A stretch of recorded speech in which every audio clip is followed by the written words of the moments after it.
Grandes Gueules sur RMC, sur numéro 23 radio et télé pour les GG, avec aujourd'hui dans les Grandes Gueules David Dickens, directeur marketing du Cirque Phoenix. Nous sommes avec Maxime Liedo, étudiant en histoire, et Zora Habitant, cadre de la fonction publique. Des Grandes Gueules, vous avez pu entendre aujourd'hui à propos du président Macron, qui dans le cadre de sa réforme du système pénal veut supprimer les peines de prison les plus courtes. On a évoqué le Paris Saint-Germain. Est-ce qu'il y a un élan derrière le Paris Saint-Germain aujourd'hui, quel que soit le club que vous supportez, pour qu'il élimine le Real Madrid? Et puis la bagarre, la bataille autour de l'héritage de Johnny Hallyday, cette fois-ci la prise de parole publique de Nathalie Baye sur ces sujets. Quoi qu'ait pu dire Zora, David ou Maxime, revenez prendre la parole tout à l'heure justement pour remettre les choses au clair, au point dans le GG. Vous à 12h45. Le grand oral, c'est maintenant. RMC, le grand oral des Grandes Gueules. C'est Jean-Marie Le Pen qui est avec nous pour le grand oral des GG. Bonjour Monsieur Le Pen. Bonjour. Fils de la nation, c'est le titre de ce premier tome de vos mémoires qui couvre la période qui va de votre naissance, le 20 juin 1928 à la Trinité-sur-Mer, la création du Front National en 1972. Depuis que le livre aux éditions Muller est sorti, il est numéro 1 des ventes sur Amazon. Vous êtes surpris par ce succès ? Non, étonné, pas surpris. Pourquoi ? Non, parce que voilà, je pensais que comme je n'ai pas beaucoup écrit et que j'ai été quand même une personnalité un petit peu contestée, un petit peu médiatisée dans la contestation, il est possible qu'il y ait un intérêt, donc je ne suis pas très étonné que les gens souhaitent en savoir plus sur quelqu'un dont il faut bien le dire qu'il a été assez bousculé par ses adversaires. Alors il y a une écrivaine qui est, elle, écœurée par ce succès, c'est Christine Angot. Elle l'a dit sur France 2, elle est écœurée par le succès de vos mémoires, ce succès témoigne, selon elle, d'un rapport ambigu des Français, je la cite, envers le nazisme et le fascisme. Oui, d'elle, c'est un compliment, si j'ose dire. Recevoir une critique de Madame Angot, c'est superbe. Mais qui sont vos lecteurs ? Ce sont des électeurs du Front National ? Non, c'est tout le monde. Non, je crois pas du tout. Je crois que ce sont les lecteurs français et étrangers d'ailleurs. Il n'y a pas que les Français. Non, je crois pas du tout ça. Mais si c'était le cas, comme Marine Le Pen a fait 11 millions de voix, à la limite, je pourrais pas espérer en faire autant. C'est une revanche ? Comment ? C'est une revanche pour vous ? Revanche sur quoi ? Sur les mésaventures dont vous estimez avoir été victime ces dernières années. Non, écoutez, j'ai vécu, je suis un combattant. Je m'étonne pas de prendre des coups, mais à condition d'avoir le droit d'en distribuer moi aussi. Or là, c'est là qu'il semble qu'il y ait une espèce de barrage où moi, je n'ai pas le droit de donner des coups, et là, la justice intervient pour punir. C'est une conception de la démocratie et de la liberté qui est très française. La France n'est pas un pays de liberté, Jean-Marie Le Pen ? Relative. Il y a beaucoup d'interdictions, beaucoup de règlements, beaucoup de lois. Non, c'est pas aussi clair qu'on pourrait le croire, ou qu'on le dit en tout cas. Alors, les mémoires de Jean-Marie Le Pen, les Grandes Gueules ont lu ces mémoires, ont travaillé. C'est le cas de David Dickens. Oui, je laisse à Christine Angot ces considérations qui, à mon avis, polluent le débat et détruisent tout type d'argumentation qu'on peut vouloir fournir après. Donc moi, j'irai pas dans cette direction. Ma première question, évidemment, on a réfléchi à énormément de questions, on a reçu même des injonctions de questions. Donc moi, je vais m'attacher au livre et à la personne que vous essayez de peindre dans cette biographie. Donc travail, famille, patrie, c'est la devise que vous...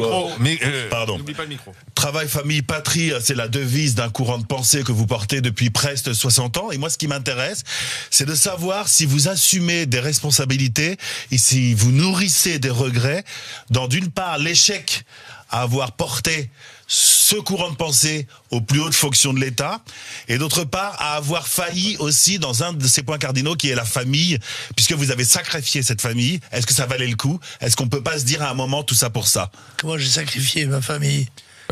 Au nom de la politique et de la carrière politique. J'ai pas sacrifié ma famille. J'ai eu 2 femmes, c'est une chose qui arrive, de minimum 30 ans chacune.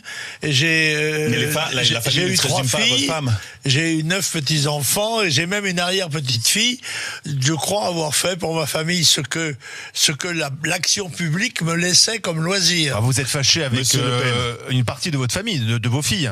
Oui, cela arrive. C'est pas banal, si j'ose dire. Si je m'appelais Johnny, ça serait encore bien pire. Les Le Pen, c'est un je peu veux comme dire- les... ce que je veux dire par là, c'est que- Les Le Pen, c'est un peu comme les Hallyday.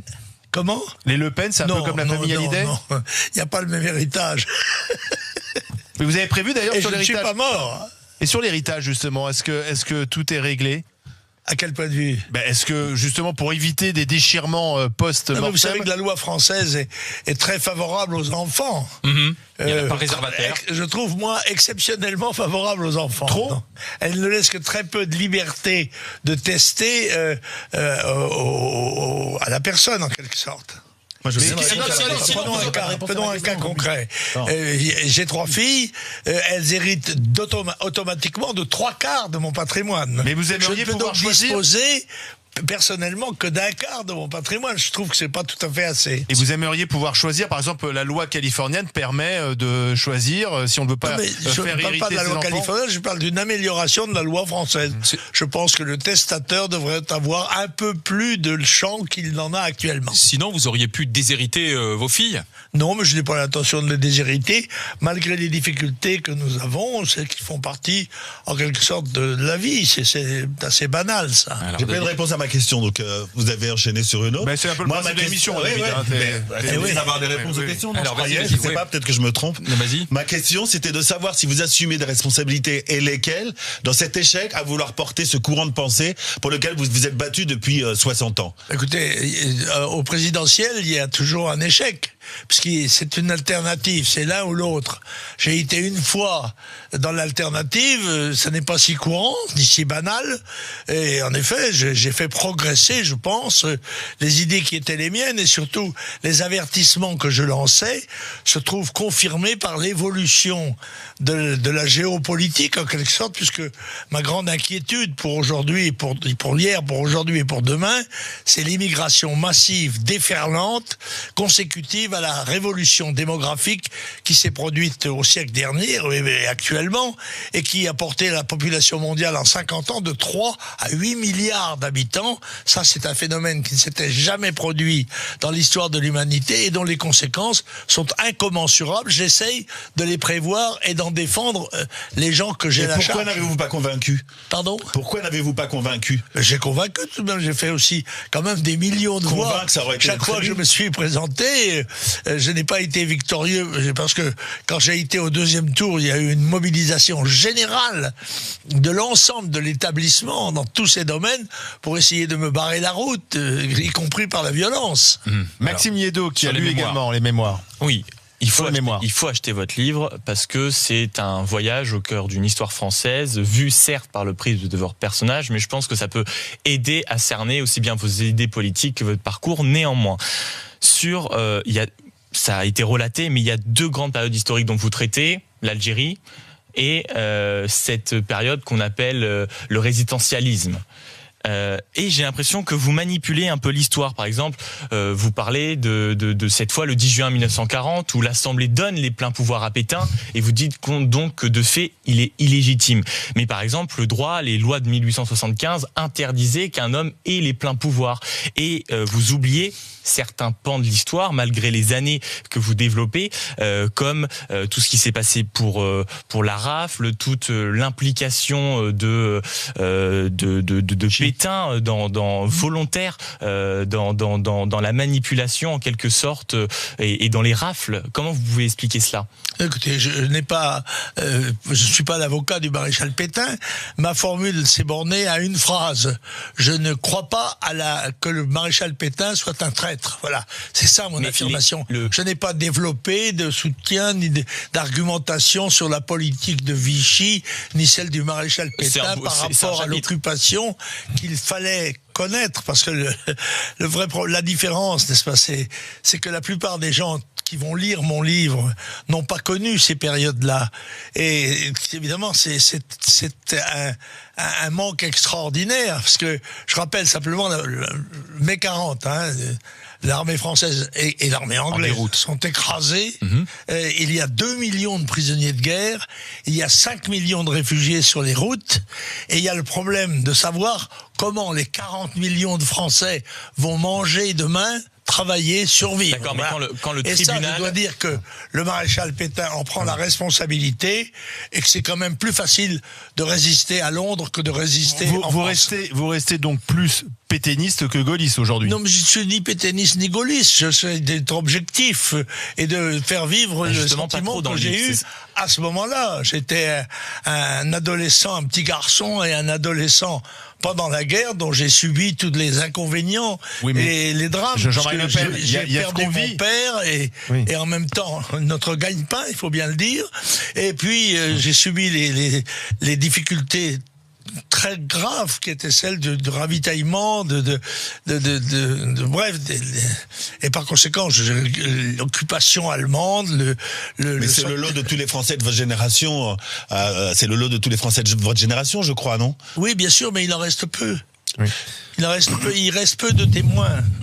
Non, ce que je veux dire par là, c'est que ça ne justifie pas nécessairement ce que vous développez comme théorie par rapport à Pétain. D'ailleurs, beaucoup de gens ont vécu la même chose que vous et ne partagent pas votre théorie à sur mon Pétain. avis, le maréchal Pétain n'était pas un traître. Voilà, c'est ça mon affirmation.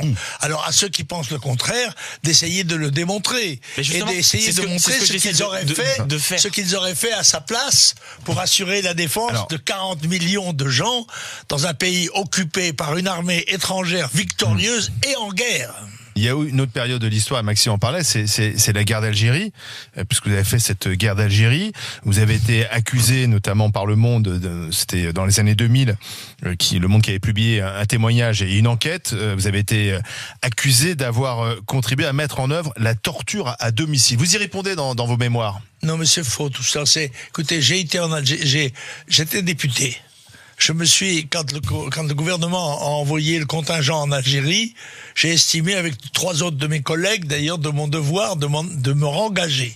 Je me suis rengagé, je suis immédiatement parti avec mon régiment, le premier étranger de parachutistes, à Suez, c'est pas d'abord. Et je suis revenu en Algérie où j'ai été pendant 3 mois.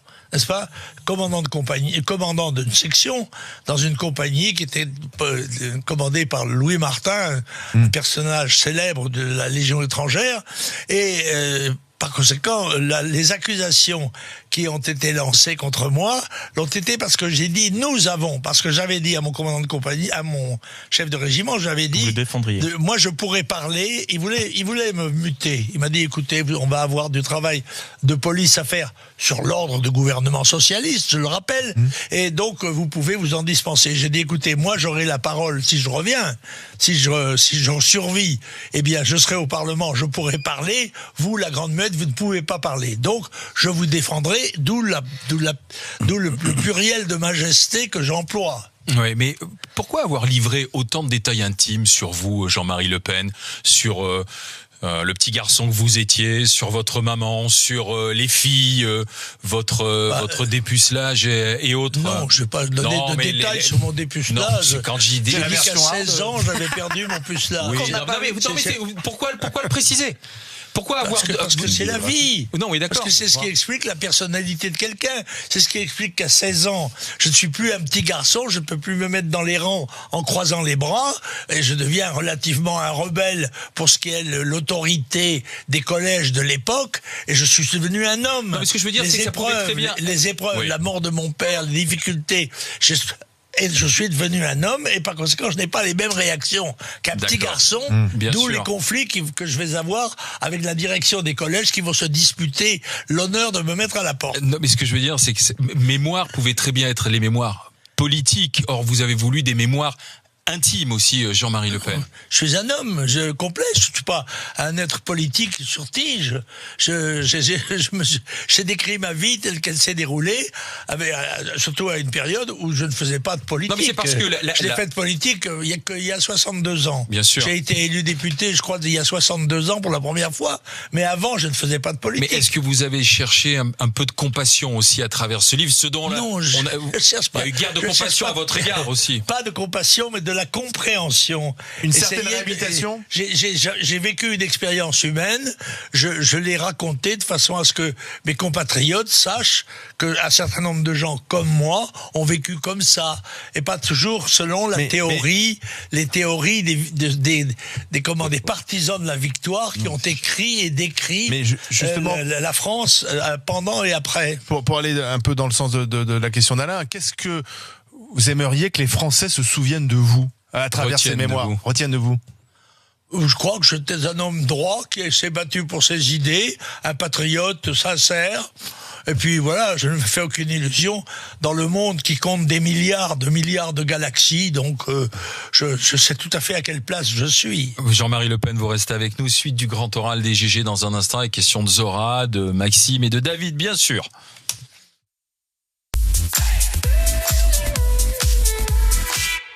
Alors, ton dimanche? C'était super. Je me suis levée, lu mes messages. Oh, et j'ai regardé les infos aussi. Tranquille, dans le canapé. J'ai fait les courses. Et j'ai regardé une série. Et toi? Comment dire? C'était... Les GG, les grandes gueules sur AMC numéro 23, Maxime Yeddo, David Dickens et Zora Bitan et Jean-Marie Le Pen dans le grand oral des GG avec ce premier tome des mémoires, Fils de la Nation aux éditions Muller. Zora Bitan. Alors moi, la question que je voulais vous poser, c'est après toute une vie à batailler sur des idées, et en particulier celles liées à l'immigration, puisque c'est ce qui a fait quand même votre prospérité et votre existence. Même si moi je considère que pour moi le Front National n'a jamais été un de mes combats, parce que je considère que vous n'existez parce que les autres sont inefficaces et parce que les autres n'apportent pas les réponses aux Français et parce que les autres n'ont pas su traiter les conditions de vie des Français. Donc je fais pas partie de ces gens qui crient sur le Front National, s'imaginant qu'en criant dessus, il va finir par disparaître. Non, c'est pas comme ça que ça se passe. Et d'ailleurs, l'histoire nous l'a montré, puisque votre fille, aux dernières présidentielles, a fait 8 millions de voix. Vous avez réduit votre combat à celui de l'immigration. Pensez-vous que c'était suffisant? Et moi je pense que non. Et derrière, avez-vous vraiment eu envie de prendre le pouvoir, ou n'était-ce pas finalement qu'une posture, que finalement un combat que vous saviez perdu d'avance, qui vous mènerait jamais au pouvoir? Et on le voit encore aujourd'hui. Et si vous aviez lu les programmes du Front National, dont le dernier, je crois, compte 250 pages, vous vous seriez aperçu que nous traitons absolument tous les problèmes, que nous avions même fait un shadow cabinet. C'est vous dire que notre intention, comme c'est tout à fait naturel, la seule motivation noble de la politique, c'est l'accession au pouvoir pour pouvoir mettre en œuvre les idées que l'on a. Bon, cela j'ai essayé, je me suis efforcé, mais je ne me suis pas limité à l'immigration. J'ai dit que c'était un phénomène capital, central, qui entraînait toute une série de conséquences sur l'insécurité, le chômage, les difficultés financières, la crise du logement, etc. Voilà, et que ce phénomène était au début de son commencement, qu'il allait grandir et prendre des proportions telluriques, et que notre société, ou bien ne le percevait pas, ou bien si elle le percevait, se gardait bien d'en parler, parce qu'il n'est pas très agréable de dire la vérité.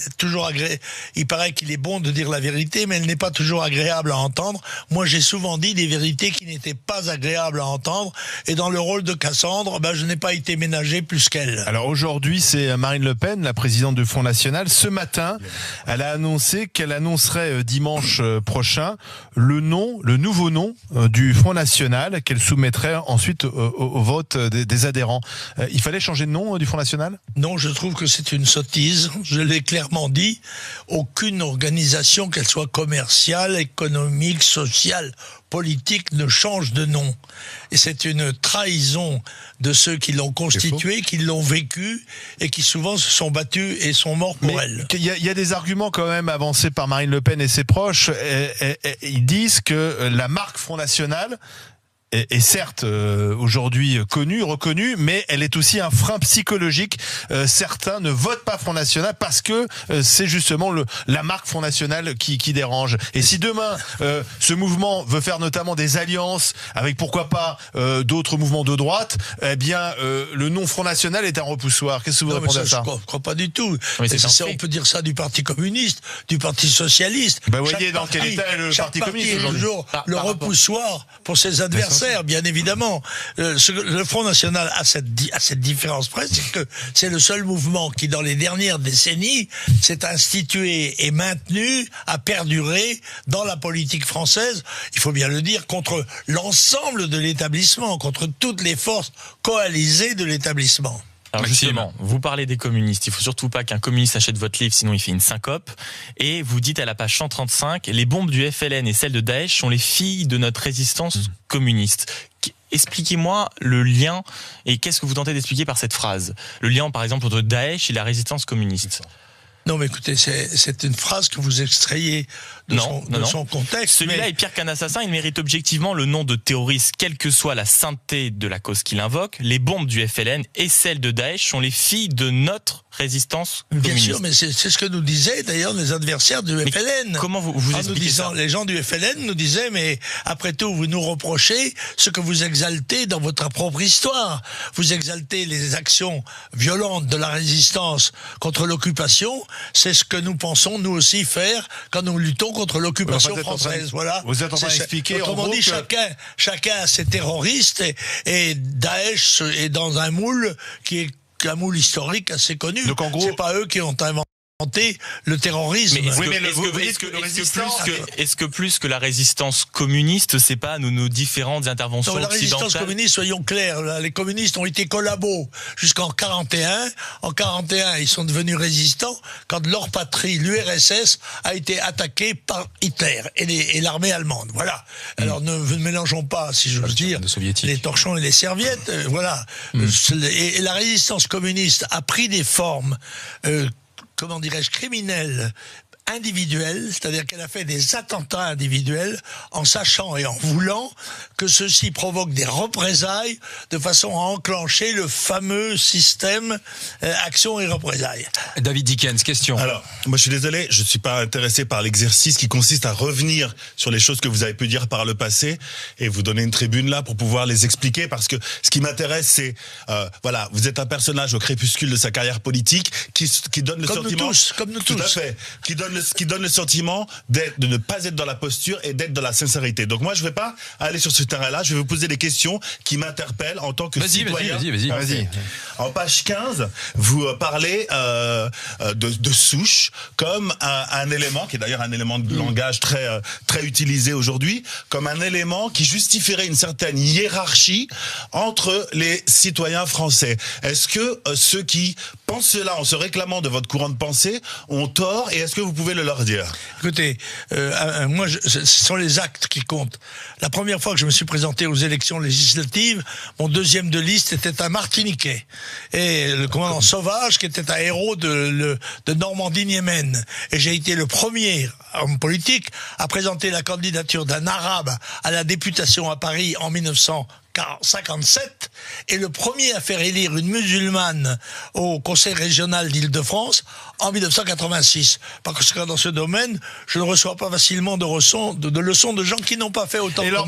C'est ce que je suis en train de vous demander, pardonnez-moi, c'est ce que je suis en train de vous demander, c'est que si ceux qui se réclament de votre courant de pensée pensent cela, vous êtes bien d'accord, vous venez de démontrer qu'ils ont tort. Non mais qui se réclame de mon courant de pensée? Par exemple, lorsque votre venue a été annoncée ici, et lorsque moi j'expliquais que je suis martiniquais, donc français depuis 1635, et que la région de Nice, chère à Alain Marchal, ici présente, qui est niçois, donc qui est française depuis 1860, j'ai donc des souches plus anciennes que celles d'Alain Marchal. Absolument. Des gens se réclamant de votre courant de pensée me niaient cela. Donc je voulais vous faire parce que tu es noir, parce que tu es noir. Des gens qui se réclament de mon courant de pensée, mais qui sont-ils et où sont-ils? Comment se manifestent-ils au moment des élections? Monsieur Le Pen, on n'est pas dans la posture. Vous savez très bien ce que je veux dire là. C'est parce que tu es noir. Franchement, moi je suis pas en train de vous attaquer. Je cherche juste à avoir un d'accord, échange mais il y a des gens dans mon courant de pensée qui pensent comme moi.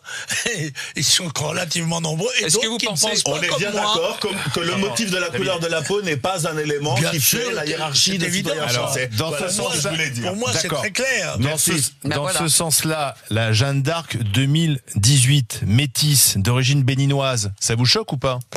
Je trouve que c'est une maladresse de la part des gens et peut-être une légèreté de la part des gens qui l'ont choisi. Pourquoi ? Parce que parce qu'il faut que les gens correspondent à l'image que on s'en fait généralement. Je crois que c'est une personne très estimable par son comportement et qu'il n'y a pas de raison de la persécuter. En revanche, je ne lui aurais pas demandé d'incarner Jeanne d'Arc parce que Pourquoi parce qu'elle ne ressemble pas physiquement à l'image qu'on se fait de Jeanne d'Arc. Voilà. C'est une provocation, selon Jeanne d'Arc vous ? était une Lorraine et il me paraît qu'il ne faut pas aller quand même trop contre le courant de l'opinion esthétique et éthique, si vous voulez. On va faire les 50 ans de mai 68. Ça a été une tragédie pour la France, mai 68, Jean-Marie Le Pen ? Ça a été plutôt une comédie qu'une tragédie, mais ses conséquences ont pu en être en effet désastreuses. Pourquoi ? Et parce que c'était en quelque sorte l'anarchisme mondain qui est arrivé au pouvoir. Il est interdit d'interdire, on se permettait un certain nombre de choses et même des confidences sexuelles comme celle de Cohn-Bendit, etc. Donc ce courant-là, qui n'a pas été maîtrisé du tout par les pouvoirs et ni par celui du général de Gaulle ni celui de Georges Pompidou ou d'autres, n'est-ce pas ? Eh bien, nous a accompagnés plus rapidement sur le chemin de la décadence qui nous menace gravement. On est menacé de décadence aujourd'hui, le pays. Oui, je trouve, oui, notre civilisation est décadente. Elle est décadente sur le plan démographique et elle est décadente sur le plan moral et intellectuel, je crois, oui. Quelles sont vos relations avec Marion Maréchal Le Pen qu'on a revu à une tribune à Washington ? Est-ce que vous avez de bonnes relations ? Est-ce que vous souhaitez qu'elle revienne en politique ? C'est ma petite fille, c'est une de mes petites filles. Je la considère comme tout à fait remarquable sur un certain nombre de points, et en particulier l'intelligence, la facilité de présentation, d'élocution, donc elle a démontré d'ailleurs en arrivant à 22 ans, la plus jeune députée de l'histoire de France. Elle a parlé, dans le fond, comme un parlementaire accompli. C'est l'avenir du Front National ? Elle est, je ne sais pas, elle a quitté. Elle est meilleure que sa tante ? Contre mon avis, personnellement, j'ai dit que j'étais en désaccord avec le fait qu'elle ne se présentait pas à la réélection. C'est ainsi qu'elle en a décidé. Je l'ai vue à la télévision aux États-Unis faire un discours avec une gestuelle, une présentation qui était excellente, il faut le dire, sur le plan médiatique, mais elle ne m'a pas demandé mon avis pour y aller. Elle est meilleure que sa tante. tante ? Elle ne m'en a pas rendu compte en revenant. Jean-Marie Le Pen, elle est meilleure que Marine Le Pen ? Elle est meilleure que sa tante ? Ça dépend sur quel terrain. Je pense Politiquement, intellectuellement ? Elle est très bien douée. C'est vrai qu'on peut très difficile de comparer des êtres humains qui n'ont pas le même âge, forcément la même formation. Aujourd'hui, que pensez-vous de Donald Trump aux États-Unis ? Est-ce que c'est un Donald Trump qu'il faut à la France ? Jean-Marie Le Pen. Écoutez, moi, j'ai été le premier à annoncer que Donald Trump serait élu. C'est vrai. Je crois, en France. Et je me suis déclaré partisan de son élection contre l'établissement américain, en règle générale. Il me paraissait utile et sympathique qu'un citoyen, contre l'ensemble des forces classique puisse s'imposer avec l'appui du peuple. Voilà, ça c'est Trump, avec ses qualités, ses défauts. Je constate que on fait du Trump bashing, et que tout ce qui arrive de mauvais, c'est de la faute de Trump. Quand il fait trop froid, c'est Trump. Quand il fait trop chaud, c'est Trump. Quand il pleut trop, c'est Trump. Quand il pleut pas assez, c'est Trump. Bon, je crois qu'on charge un peu la mule, et on le verra à la fin de sa 4e année. Moi, je voudrais revenir à vos mémoires. Voilà. Vous chantez partout, paraît-il. Et alors, vous chantez bien, aussi bien du Céline Dion que les chants de la Wehrmacht. Non, je chante pas les chants. Je ne chante pas, je chante la Wehrmacht. Je chante des chansons, des chants dont beaucoup sont issus. Je suis un officier de Légion étrangère, voyez-vous. Et à la Légion étrangère, ceux qui se battent et mouraient pour la France, c'était très souvent, quand j'y étais en tout cas, des gens qui étaient d'origine germanique. C'est comme ça. Et ils ont un rythme de marche que la France n'a pas. C'est très difficile de marcher auprès de ma blonde. Vous pourriez chanter du Céline Dion là ou pas, franchement? Comment? Est-ce que vous pourriez fredonner du Céline Dion? Non, je crois pas. Non. Pourtant c'est écrit. Vous dites je chante du Céline Dion. Je suis de mon temps. Vous savez, moi, je suis plutôt Brel, Beko, Brassens. Vous avez écrit que vous chantiez Céline Dion aussi. Ouais. Comment? Mais là, j'en connais beaucoup là. Ouais. Moi, j'ai une dernière. Je peux poser question, une question. Est-ce que vous regrettez les propos que vous avez tenus sur, par exemple, la Shoah? Je n'ai pas tenu de propos sur la Shoah. Le détail de l'histoire. Voilà. Non, c'est encore une faute qu'a commise d'ailleurs Jean Daniel dans son dernier éditorial, et en disant Jean-Marie Le Pen a dit que la Shoah, etc. Non, la chambre à gaz. La question qui m'était posée par le journaliste, c'était pareil. que pensez-vous des chambres à gaz? J'ai dit écoutez, j'en connais pas, j'en ai pas vu, je ne dis pas qu'elles n'ont pas existé, mais c'est un détail de l'histoire de la Deuxième Guerre mondiale, ce qui me paraît évident, et ça n'a absolument aucun caractère agressif ni outrageant. Est-ce que vous êtes... Alors, il est évident que quand on modifie la formule, non, c'est la même quand chose on pour remplace moi. un mot par un autre, quand on remplace les chambres à gaz par la Shoah, il est évident que ça a une autre Mais signification. mais C'est une trahison de ma pensée. Vous avez également utilisé le mot fourné. Pardon? Vous avez utilisé le mot fourné. C'était il y a pas très longtemps. Ah bon, et le mot fourné a une acception En parlant- péjorative. Est-ce que vous considérez... Le mot fourné n'a jamais été utilisé à aucun moment en relation avec les faits de la Deuxième Guerre mondiale. Est-ce que vous considérez comme un négationniste? Non. Non. Mais je me considère comme un homme libre, qui a le droit de juger des choses et de ne pas être d'accord avec la doxa, avec l'opinion générale. Est-ce que vous êtes antisémite? Pardon? Est-ce que vous êtes antisémite? Non, je crois l'avoir... Est-ce que c'est le moment de vérité pour vous au crépuscule de votre histoire? je Est-ce ne que le vous suis êtes pas. antisémite? Si je l'étais, je vous le dirais, je ne le suis pas. Et je l'ai démontré par ma vie, par la manière dont j'ai mené ma vie. J'ai même combattu à côté de l'armée israélienne. Mais vous confondez, Ce que monsieur. peu de gens ont fait. Mais vous confondez, monsieur Jean-Marie Le Pen, vous confondez la liberté d'expression et cette histoire de doxa. La doxa, c'est pas celle qui vous empêche de vous exprimer. C'est aussi parfois de dire que bon, vous n'avez jamais vu de chambre à gaz et c'est un détail de l'histoire. Mais enfin, c'est pas un détail. Ce n'est pas un détail. On n'a pas le droit de dire que c'est un détail. Vous prends au mot. Si ça n'est pas un détail, qu'est-ce que c'est? C'est un tout. Autrement dit, d'après vous, il n'y a que cela dans la Deuxième Guerre mondiale, puisque ça n'est pas un détail, c'est donc un tout. Mais vous êtes enfermé dans votre propre raisonnement. Mais non, c'est 6 millions de personnes. Mais c'est pas la chambre à gaz qui fait... Mais c'est jouer sur les mots. C'est un autre phénomène. Mais- Et puis, ce sont des phénomènes qui se sont déroulés il y a 70 ans. Dans cette affaire, moi j'ai pris des risques contre l'armée allemande que la plupart des gens qui me critiquent n'ont pas pris et n'auraient pas pris. Monsieur Le Pen, Pourquoi pourquoi faites-vous le distinguo dans ces conditions pourquoi faites-vous le distinguo dans ces conditions, et vous avez repris Zora, entre la Shoah et les chambres à gaz? C'est pas du tout la même chose. La Shoah, je vous demande de me l'expliquer. La Shoah, c'est la persécution des Juifs par le système nazi allemand pendant la guerre. Et les chambres à gaz, c'est une méthode d'élimination qui, se semble-t-il, d'ailleurs, a été employée au camp d'Auschwitz. Bon, alors, c'est évident. Semble-t-il.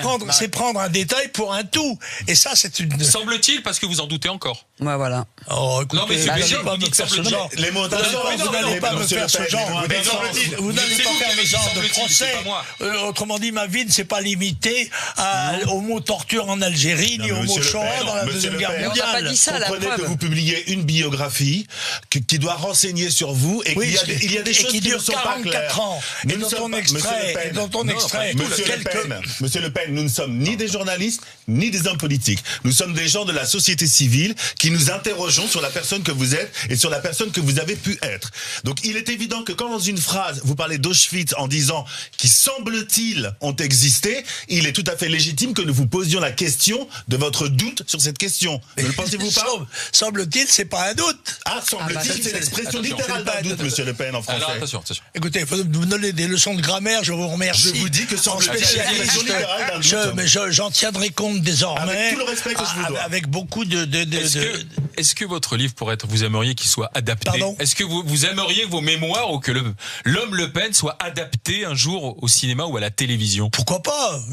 Moi, c'est de la liberté. Je vous dis, je ne me fais aucune illusion dans un monde où je sais qu'il y a des milliards de galaxies et que par conséquent, Jean-Marie Le Pen, mais aussi Monsieur Marshall et beaucoup d'autres sont très peu de choses. Merci Jean-Marie Le Pen d'être passé par le grand oral des GG. Merci beaucoup, fils de la nation, mémoire aux éditions Muller. Tout de suite, Jean-Jacques pour reparler des prisons avec David Dickens.